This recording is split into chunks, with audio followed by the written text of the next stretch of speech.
Je suis véritablement miraculé avant d'entamer cette ronde 4 du Cap d'Agde. Je viens de m'en sortir dans la ronde 3 avec beaucoup de chance.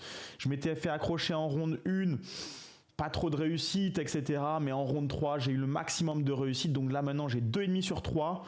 Je recolle vers la tête et je suis opposé au maître indien Rajesh, un joueur qui alterne entre 2300 et 2400, qui joue énormément, mais qui n'a pas des bases théoriques incroyables. C'est plutôt un joueur pratique qui va jouer assez vite.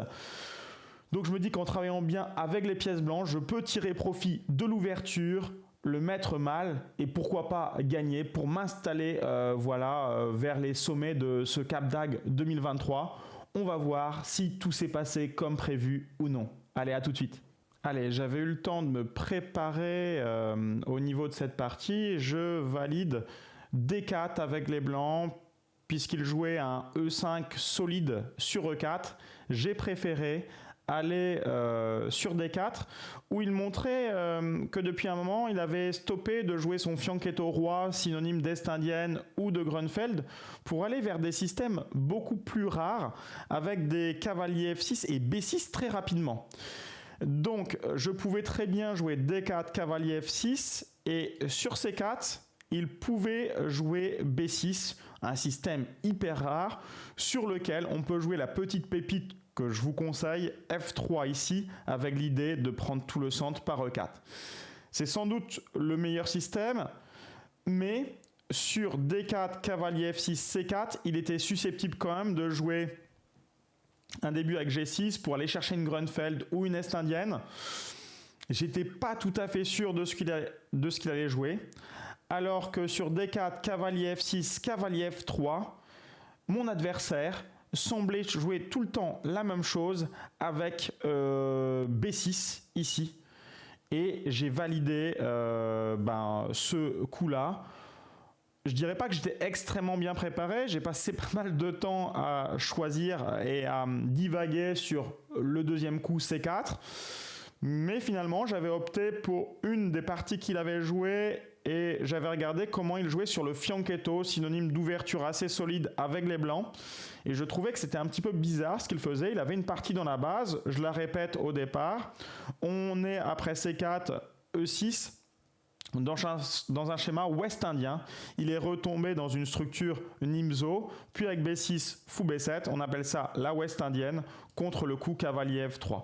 Je joue fou G2, on est dans du grand classique, une ouest indienne G3, solide, et j'avais remarqué qu'il l'a joué vraiment de manière bizarre, avec fou B4, ok, fou D2, déjà dame E7, marginal ici dans ces positions et sur petit roc le fou est en danger, on pourrait maintenant enlever notre fou par exemple en F4 et celui-là peut se retrouver vite embêté avec des A3 B4.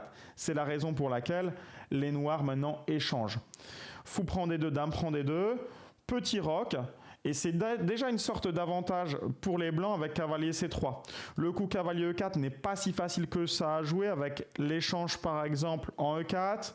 J'ai du D5 potentiel pour foncer au centre ou alors tout simplement sur fou prend E4, je peux jouer pour dame F4, attaquer le fou, attaquer le pion.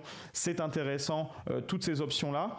Et c'est la raison pour laquelle il a joué D6 comme dans une partie qu'il avait déjà réalisée. Je ne pensais clairement pas le matin qu'il allait répéter cette partie. Si je l'avais su à l'avance, j'aurais peut-être un peu plus regardé cette position. Il n'empêche que jusque-là, j'avais joué extrêmement vite et j'ai joué aussi le coup D5 hyper naturel et je dois être à 1h25 à la pendule. Je n'ai dépensé que 5 minutes dans le début d'ouverture et pour moi, j'ai déjà une position très avantageuse ici. Mon adversaire sur D5 hésite un petit peu, mais je commence à menacer cavalier D4 et à avoir des pièces énormes, donc il a préféré jouer E5. Et là, c'est véritablement mon premier temps de réflexion dans cette partie.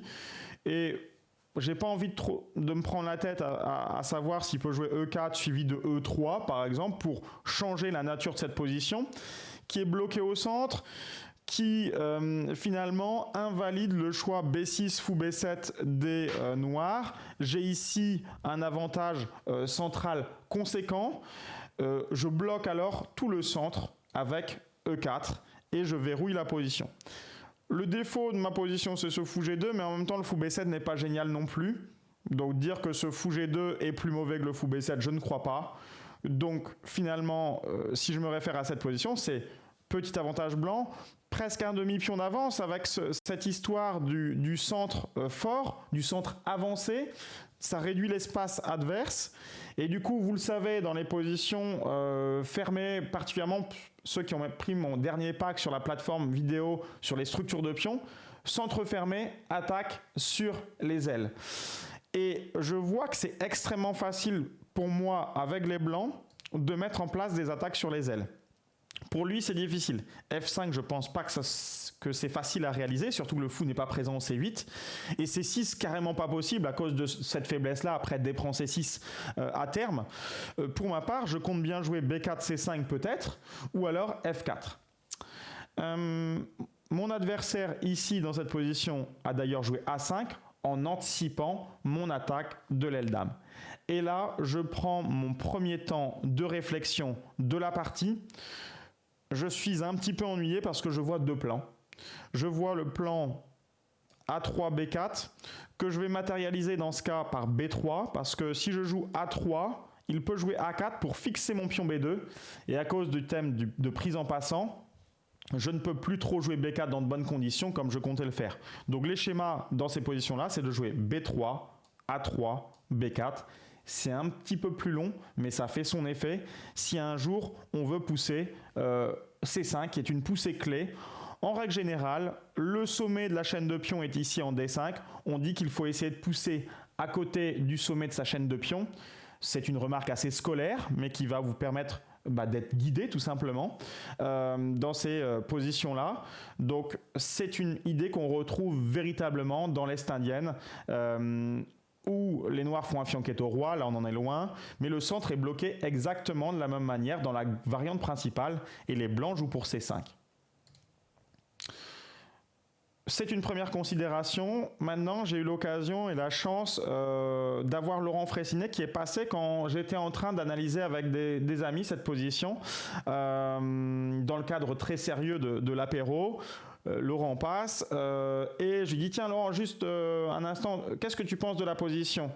Parce que je lui ai dit bon, j'ai envie de jouer pour ça avec B3 d'abord comme je l'ai expliqué, mais j'avais aussi une autre idée qui était de jouer cavalier H4, F4.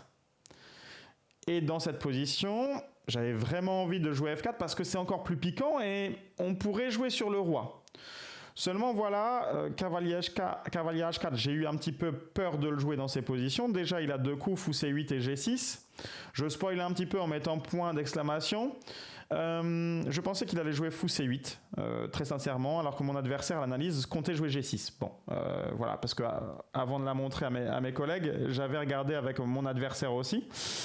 Et je n'étais pas sûr de deux choses. Est-ce que je peux jouer F4 directement ? Moi, mon intention à travers cette idée E prend F4, c'était plutôt de prendre 2G. La problématique, c'est que mon cavalier H4 se retrouve en prise. Donc, l'adversaire a cavalier prend E4.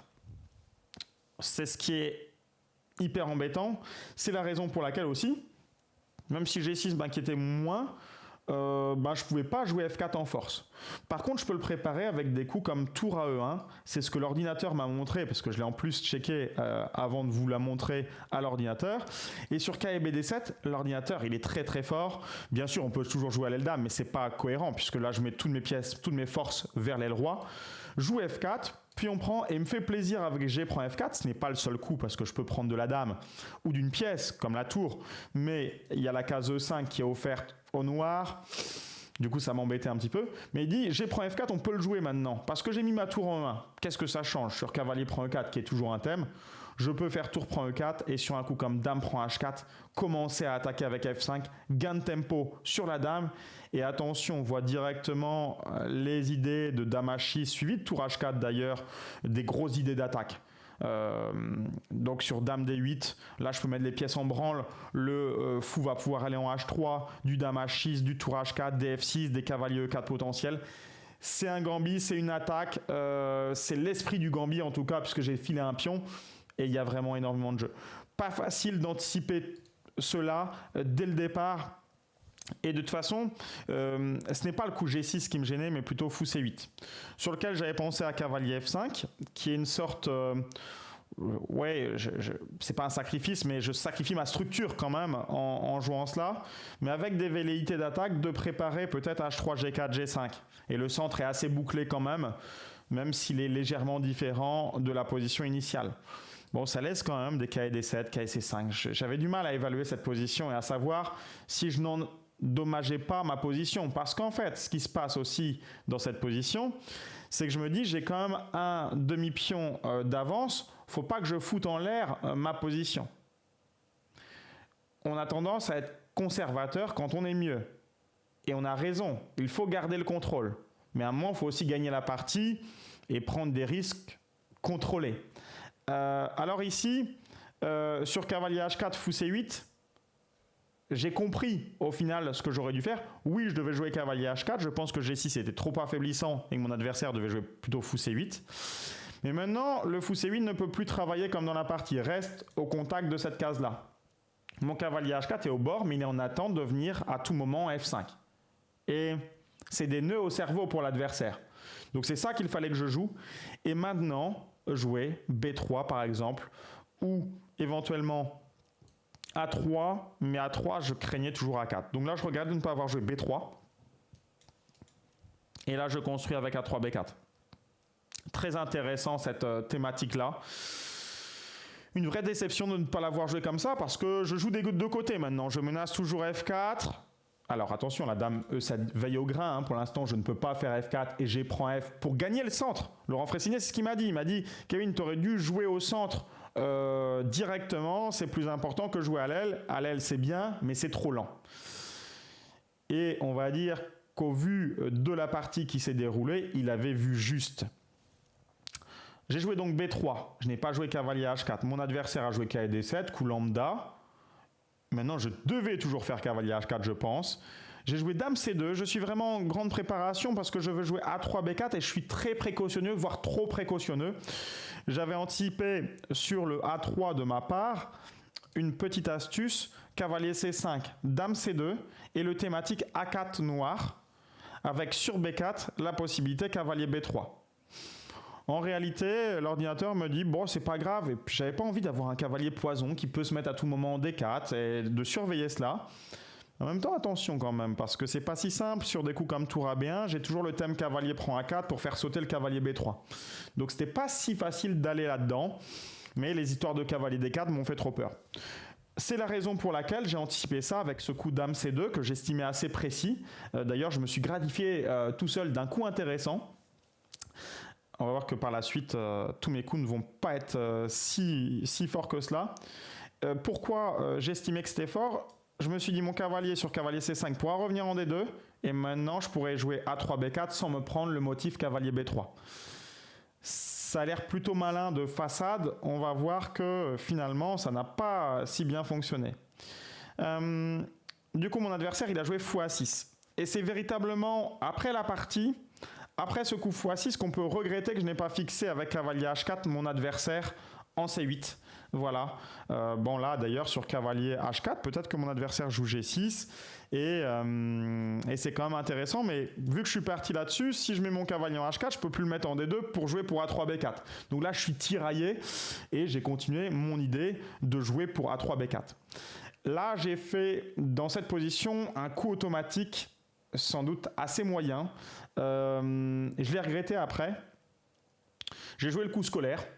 L'ordinateur ne déteste pas mon coup scolaire. Tour Fe1. Intéressant, mais je préfère A3 et montrer directement les velléités cavalier D2 et B4. J'aime pas trop les rayons laser, j'aime pas trop les vis-à-vis. Mais est-ce que c'était l'urgence de virer ma tour en E1 ? Certes, elle se met en face de la dame, ça crée un autre rayon laser et pourquoi pas. Mais ma tour en F1, elle est intéressante. Pour l'instant, il n'y a pas de crasse sur la tour F1. C'est un petit peu la même histoire que pour le mat du couloir. Il y en a qui font des petites portes avec leur pion H. Ça marche bien quand vous êtes menacé de mat du couloir ou que ça commence à sentir le mat du couloir, il faut le faire. Mais sinon, perdre un petit tempo avec H3, c'est pas un coup piquant. Et mon coup tour F1, c'est pas un coup piquant. C'est pas l'urgence de la position. Ça, vraiment, c'est un regret. C'est le côté un petit peu, on est en partie, on a envie de bien faire, on fait tour Fe1, comme ça, il n'y aura pas de crasse. Mais on ne peut pas jouer aux échecs comme ça. Je le regrette, ce coup-là, vraiment amèrement. C'est pas mal, parce qu'il y a quand même le vis-à-vis de la dame. Mais je peux économiser peut-être ce genre de coup. Et mon adversaire, il fait G6. Il a une idée. Son sommet de chaîne de pions au centre, c'est le pion E5. Et il me dit maintenant, je vais jouer pour F5. Maintenant que tu es en train d'aller sur l'aile dame, je te vois arriver. D'ailleurs, je joue cavalier D2. Il m'avait lu. J'aurais dû jouer peut-être ici A3 pour l'instant. Mais bon, je vais avoir envie de faire cavalier D2 à un moment. Cavalier D2. Et il me joue cavalier H5. Alors que j'aurais pu peut-être profiter des deux ailes. Bah, cette fois-ci, il trouve un contre-jeu parce que je me suis vraiment engagé sur l'aile dame. A3, c'est bien joué de la part de mon adversaire. Ici, dans cette position, il peut jouer F5, coup très intéressant. Mais il y a peut-être E prend F, G prend F et des idées de F4 avec ma tour E1 quand même, pour contrer son attaque à l'aile. Il a donc préféré jouer cavalier G7. Ça m'a ennuyé ce coup-là quand même, parce que je me dis, il va faire F5 et sur pion prend, cavalier prend. Si je prends, je ne suis pas obligé. Et il a le cavalier D4. Si je ne prends pas, il va sûrement jouer F5, F4 et commencer à essayer de m'envoyer tous les pions sur la tête. Vu que le centre est fermé, je n'ai pas de réaction centrale. Et là, je vais faire le coup le plus douteux de ma partie, qui est quand même correctement mené. Cette partie, même si j'ai joué sans doute un plan un peu plus lent, je le mets en place. Et je devais ici jouer B4, F5. Et on y allait. C'était une partie hyper intéressante. B4, F5, je pense que c'était tout à fait jouable pour moi et intéressant. Et je peux jouer pour le gain. Et j'ai joué le maladroit cavalier B5. J'ai cru être malin avec ce coup-là. Mon idée, c'était en cas de prise, mettre pression sur le pion C7. J'ai estimé que le coup cavalier C5 allait être dur à jouer à cause de B4. Et je me suis dit, s'il met sa tour F en C8, bah son coup F5, il prend un petit peu l'eau. S'il met la tour A en C8, j'ai quand même l'opportunité de faire cavalier A7, cavalier C6 avec double gain de tempo et d'installer mon cavalier en C6 et en plus de jouer pour B4 derrière. Ça allait alimenter mes plans à l'aile dame. Et je peux vous dire que là, j'étais pas très content de ce qui va se produire. J'ai simplement oublié que mon adversaire pouvait jouer ce coup dame D8. Il avait aussi les coups cavalier F6 et cavalier B8, parce que cavalier C5 il peut pas à cause de B4. Mais c'était des coups qui étaient très moches dans la réalisation des plans noirs. Il joue dame D8, un coup pas très naturel à l'œil, un coup de recul, un coup un petit peu moche à l'œil, mais il joue maintenant pour F5 toujours, et il a enlevé sa dame du vis-à-vis de la tour. Et en plus, je me dis à tout moment, maintenant il peut prendre en B5, je dois toujours surveiller ça stratégiquement, qui est une mutation de la structure de pion. Donc, je joue B4 à ce moment-là, mais je me dis, j'ai fait cavalier B5 dans la flotte, quoi. C'est zéro mon coup, quoi. Il fait F5. Et je joue tour à B1 parce que je me dis, je vais commencer à construire sur le pion A5. Puis je vois le contre-jeu se créer et je me dis, il faut que je fasse quelque chose. Là, il est très malin. Je viens d'enlever ma tour. Il fait très mécanique. A prend B4, A prend B4. Et il prend maintenant B5, ce qui m'octroie cette structure bizarre. J'ai quand même le pion C7 en contrepartie, mais il peut le tenir.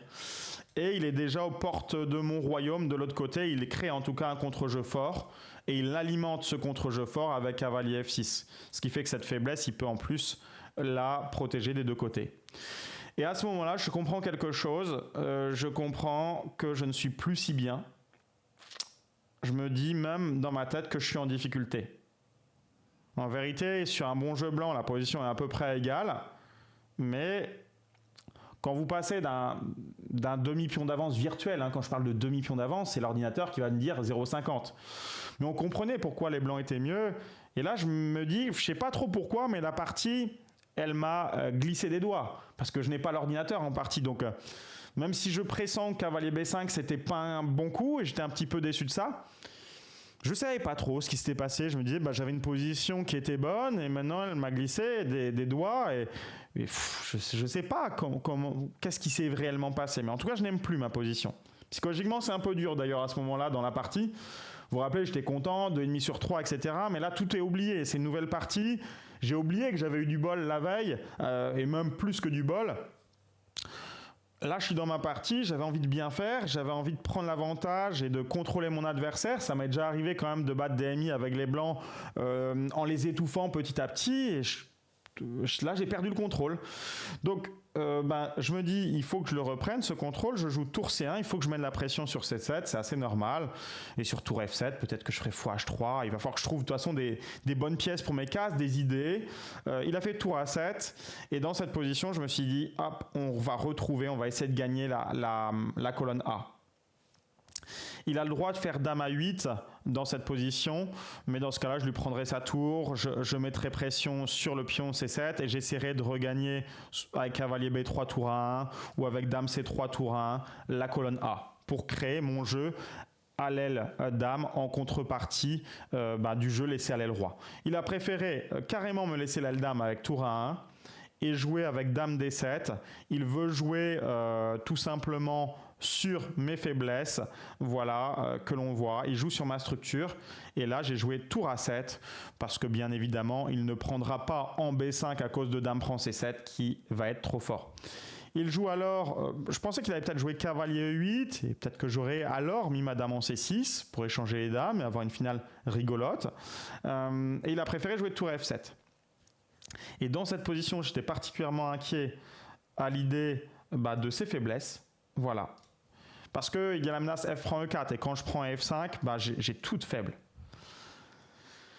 Et là, sur tour F7, j'étais content parce que je me dis, je joue tour A8 et si je provoque cavalier E8, mon adversaire, il est peut-être pas très bien, je peux jouer dame C6. Et si je joue tour F8, je peux au moins le tester pour la répétition. Ok, et il répète. Dans cette position, je me dis que je peux tenter des E prend F5, tout ça, mais c'est extrêmement risqué ici. Et pour moi, je prends à ce moment-là la décision qui s'impose et je répète dans cette position. Et lui répète, il se dit qu'avec les noirs, c'est plutôt une bonne opération de faire match nul dans cette position.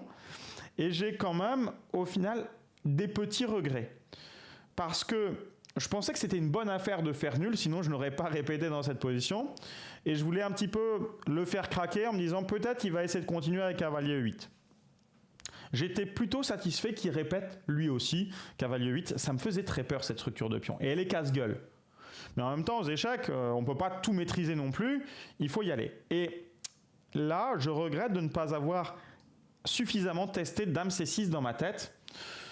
J'ai pensé que c'était plutôt chaud pour moi, même sur des dames prend C6, B prend C6, je me disais peut-être prise E4, et attention, il y a ce pion D5 qui clignote, mais ce pion D5 clignote certes, mais par le calcul, cavalier prend E4, on voit qu'il n'est pas nécessairement comestible, il y a des tests à faire de cavalier prend D6, par exemple, pour récupérer le cavalier en D5 par la tactique.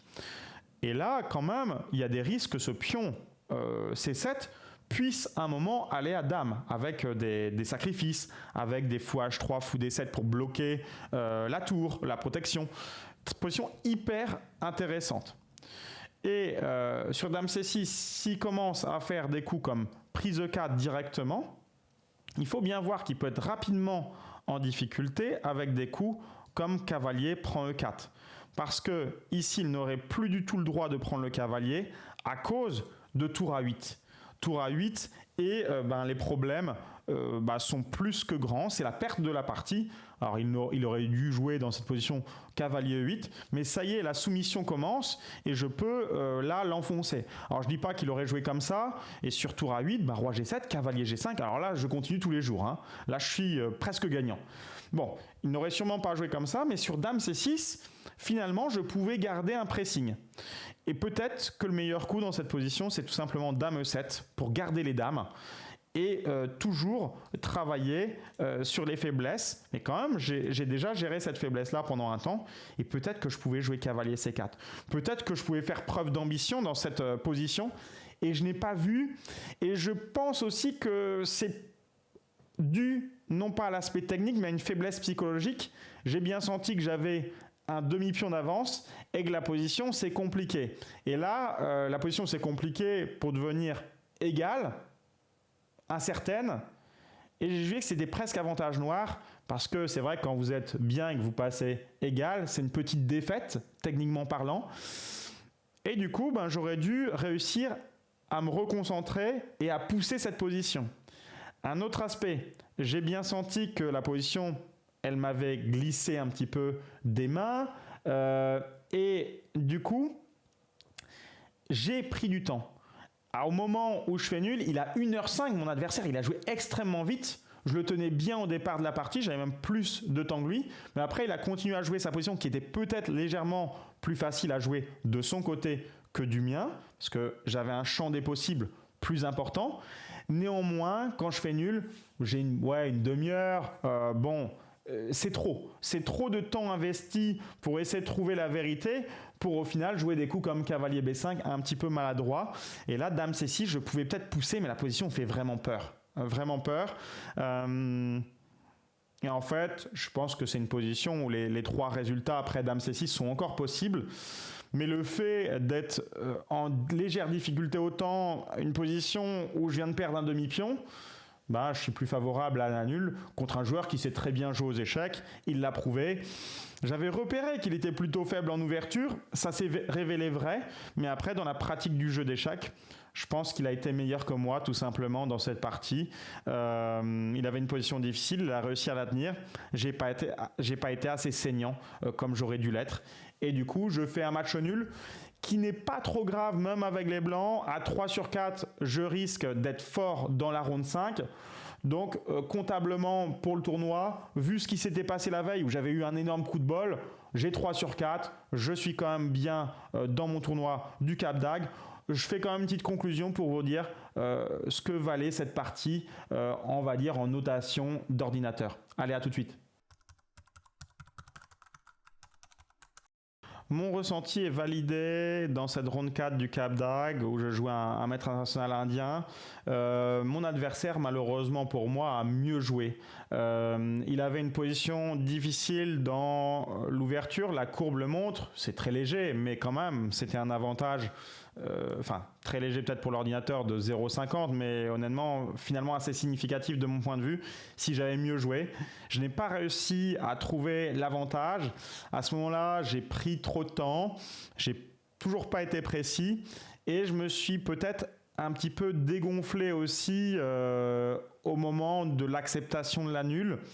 Vous pourrez me dire ce que vous en pensez dans les commentaires, si vous auriez fait nul, sachant que le contexte, c'est que c'est 1h05 contre 30 minutes et ça a fait aussi beaucoup dans ma décision puisque la position, j'estimais qu'elle devenait casse-gueule, c'était vrai et je ne savais même pas si j'étais pas un peu moins bien.